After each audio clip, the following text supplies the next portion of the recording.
There is a crisis of sexlessness in superhero films today. It applies to the female heroes and the male heroes, I think. But in these specific examples, think about Madam Web and the Marvels, these recent movies. I just seem to notice they wear these costumes that it looks like they're wearing chest binders. They can't have any themes of romance in these movies.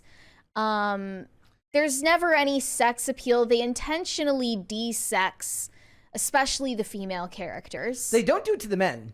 Chris Hemsworth still gets to be Chris Hemsworth. Think about it. You could make... There's nothing wrong with how Brie Larson, for instance, looks. She's an attractive woman. They're going out of their way to make her look frumpy. And it's like a difficult process, but somehow they manage it. But recently, Richard Linklater did an interview where he talked about this issue of superheroes being sexless and the fact that Hollywood is pushing sex out of films.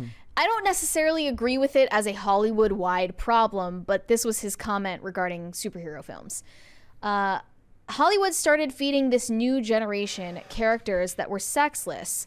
Superheroes don't have sex. They don't have genitalia, frankly. And regarding Hitman, his new movie that he's promoting. With Glenn Powell, right? Yes, with Glenn Powell. He said she's got to be the one that he will risk everything he's worked for, everything he owns, just to sleep with her. Sex is the thing that drives people to do all kinds of crazy things. Most fights, most male aggression is sexual, so it's like, okay, we're not kidding around. They're actually going to be effing and enjoying it.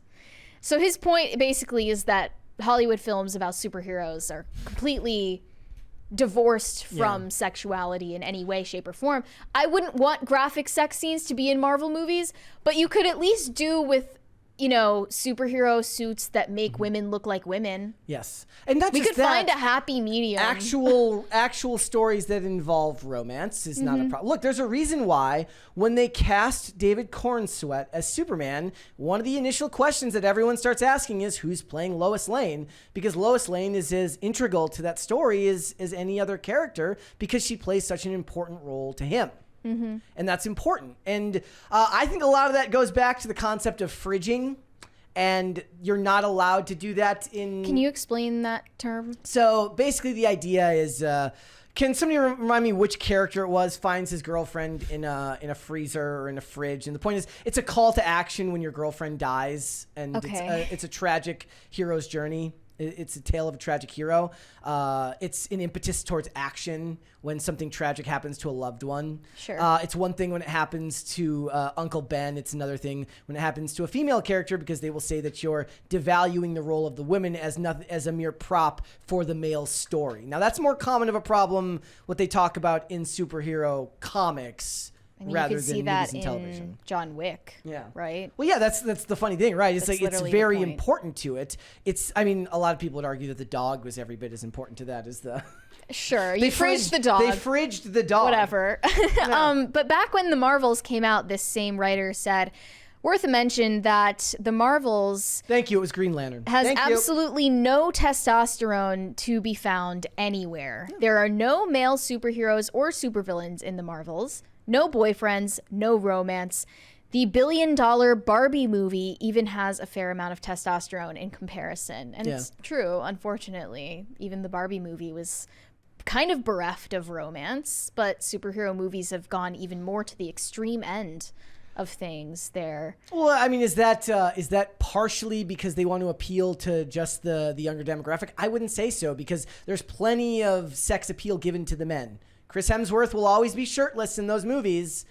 I don't know. When I see Paul Rudd in Ant-Man Quantumania... Those are vastly different people. It's not... It's not giving. Yeah.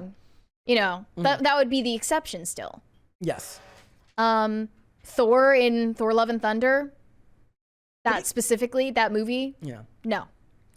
It's not a problem because, look, most of these movies don't really appeal to kids anyways, so maybe you could do this for...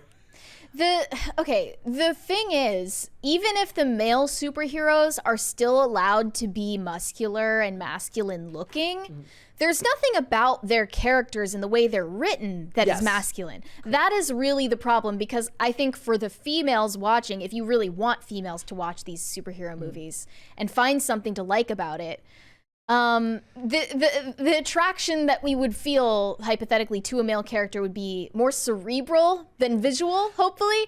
And there's nothing masculine about those characters because they're intentionally using these movies as vehicles to emasculate the male superheroes and replace them with females. Netflix Marvel did a better job. Like Matt Murdock's kind of a man whore. Sure. Jessica Jones definitely has like a crap ton of sex. Things have changed since then. Yes, I gotta read this 20 from Pop Culture Junkie. Doctor Who and all its merchandising has been a cash cow for the BBC for years. If the ratings drop further, licensing renewals internationally will, like Disney, will drop. Will it be too late to fix the show? That is a rhetorical question, I hope, because it will be too late by then. Like when you really can't win back good faith from people after you've a lot of people are talking very about that vocally right now. shat on the audience. A lot of people are talking about that right now because of X-Men 97 has these really high ratings from everyone. And I'm not just talking about shill critics, but the ratings are garbage because you don't get to win back the audience in one project. So it's getting high ratings from the people who are watching, but it's a very, very small group of people. I'm saying like people who would normally be very critical of Marvel really, really like it. So critics like it. Oh, okay. People who are critics of Marvel like it, but nobody's watching it because you don't win it back an audience with one production. It takes time, and it will take time for that to happen. Thank you. By the way, they mentioned the irony that you've mentioned before, where in the movie, these female superheroes look very gender neutral and they look very neutered. But then when they go to promote the movie on the red carpet or in interviews, they're wearing the full face of makeup, the full like hairdo, sexy, revealing outfits, and everything is very hyper feminine looking when they're on the red carpet. They pointed that out for Madam Web in particular, and then hyperlinked to one Brie Larson post from just prior to the release of the Marvels saying that she sexed it up. So just tell me, when you see this image, does it look sexed up to you? Does it look sexed up? It looks like, what I said to you, I said, it looks like an adult who looks like a child who's being sold on Wayfair. It does. It's creepy. Just know. There's nothing behind those eyes. But there is something depressing about the activist on the screen and kind of slutty and at the premiere. So it's activist in the streets, slutty on Instagram. Yeah, or on the screens. On the Activist screens. yes. So this is okay. So I'll tell you what their logic is behind that, because I've looked into this. I've gone through the threads where people talk about this. You're allowed to do that in public on your own because no one's making you do that. But it's sexist for a male director to tell a female to dress sexy for a role, because it's to appeal to the male gaze coming from a man, whereas a woman has the right and autonomy to appeal to the male gaze on her own. All of that just seems very devoid of the idea that they love to talk about the art of that sex can be art and stuff like this. So if that's true, what's wrong with it being done as art in movies? Well, then it becomes a gendered issue. I just don't see why there needs to be this false dichotomy between it's like the only way that society has found to not objectify women is to make them less feminine. Yeah. That doesn't make any sense to me. It's possible to design a female character who is both very feminine and beautiful and also not objectified sexually.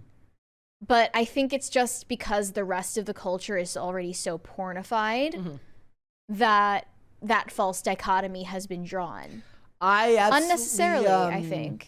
go watch Daredevil season 2 and watch Elodie Young's portrayal of Elektra. Very, very good. There's an air of mystery about her. She's very much confident and comfortable in her own body. She does carry sex appeal. There are scenes with her in Matt and Daredevil that are very much that. It's not all about costumes either. No. Think about Anne Hathaway as Catwoman. The actress herself embodies it without wearing any costume. Like Anne Hathaway as scene. Catwoman is proof that even if you put a woman in a sexy costume, it doesn't necessarily equal sex appeal. Yeah.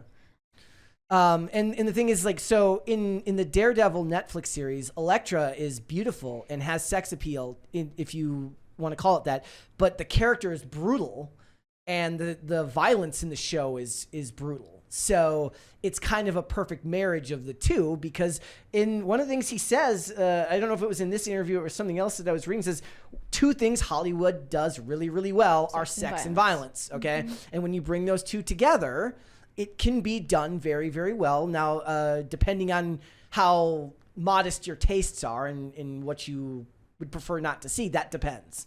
But you're not going to see a lot of this, because the idea that you hire Sydney Sweeney and you don't allow her to really capitalize on what makes her so bankable just feels like a wasted opportunity on the director's part.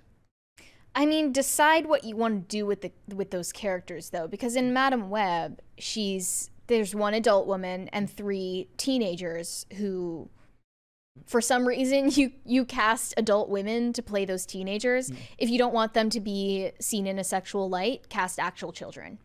Yeah. That's what I think. Yeah. Right? Yeah. Because if Sydney Sweeney's in your movie, that might help the star power of it. But if you want... They love aging people up anyway, so just age them up to college. Makes no freaking sense to me. I forgot. Yeah, I didn't know. Yeah. I thought they were playing... Speaking of which... I thought they were college kids in the movie. No. They're all like 15. Okay. So supposedly. Okay. So I don't believe that for a second, but I'm just saying. Speaking of which, they cut a pedophilia joke from the Marvels in reference to Kamala Khan, Miss Marvel, in which it was implied that she was a love interest to Carol Danvers. It was basically, they mentioned strap-ons. Yes. What is wrong with these people? That's their idea of like sexuality in a movie, is making some weird joke about strap-ons in relation to a child. Let's be real. A big part of this isn't a disdain for relationships on screen. It's a disdain for heterosexual relationships on screen. Definitely. At least in the biggest of activist circles that are things like Marvel now. So. Thanks for watching. Listen to full episodes of Pop Culture Crisis on Spotify. Keep up with us on social media and make sure you subscribe and ring that bell so you never miss the show. Bye, guys.